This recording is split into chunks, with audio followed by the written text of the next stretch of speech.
Welcome back. America's electric vehicle drivers are increasingly unhappy with public charging challenges. Did you see this headline in the Wall Street Journal today? It turns out even Transportation Secretary Pete Buttigieg cannot find reliable charging stations for EVs. It's gotten so bad that the government is launching a $100 million effort to repair and replace EV charging sites. But do you remember a couple of years ago, there was that $1 trillion infrastructure bill? The Transportation Secretary is certainly not alone. Biden's Energy Secretary, Jennifer Granholm, has challenges on her recent 4-day multi-state EV round trip. She put out this video. One of the reasons we're doing this road trip is to show people that, you can travel across the country and be able to charge up. So the Energy Secretary's caravan quickly ran into problems with broken charges and stations that were filled with cars. One staffer even blocked the only working charger at a gas station, but then it caused so much chaos because the family who was waiting in line in the sweltering heat ended up calling the police. So these examples highlight just how difficult it is to find EV charging stations and to drive long distances. So maybe do soccer moms rely on SUVs and not EVs to get their kids around? Maybe soccer moms really do know best. Here now, founder and president of District Media Group, Beverly Hallberg. All right, Beverly, thank you so much for joining us. I do want to remind our viewers of that infrastructure bill. I mean, that was in 2021, that infrastructure bill was trillions of dollars, and now we're just 2 years removed, and we're asking for more money. Why?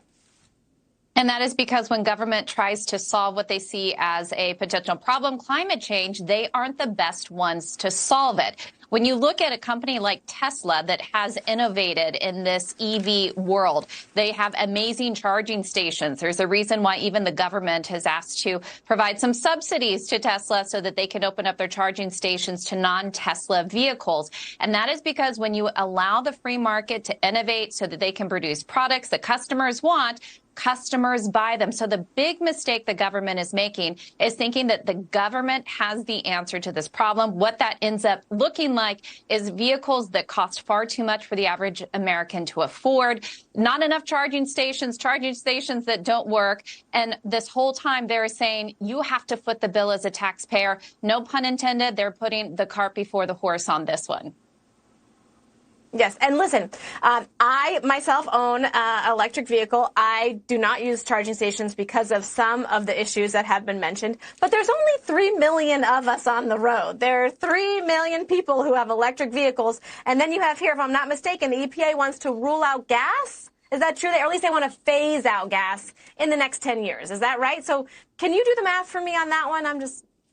Yeah, it's not going to work as the math because we just aren't going to have the infrastructure. And look, I'm with you. I think that there is a place for electric vehicles. I think that we should continue to innovate with the technology. For example, those who tend to really like EVs are ones who can charge up at their home, go to work, round trip, come back. That is a perfect situation. But when you are asking people who have large families, people who need to go on road trips, and I would even add this, think about being a female, a mother with children in the car. It's late at night, it's winter, it gets dark sooner, and you're trying to find a place to fill up, or you're waiting forever for your car to charge, I should say.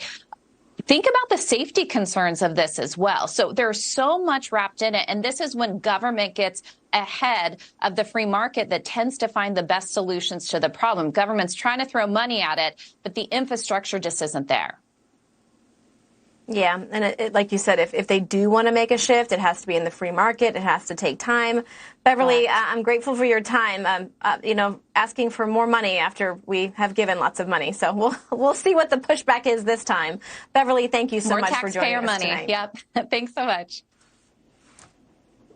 All right. Shifting gears now to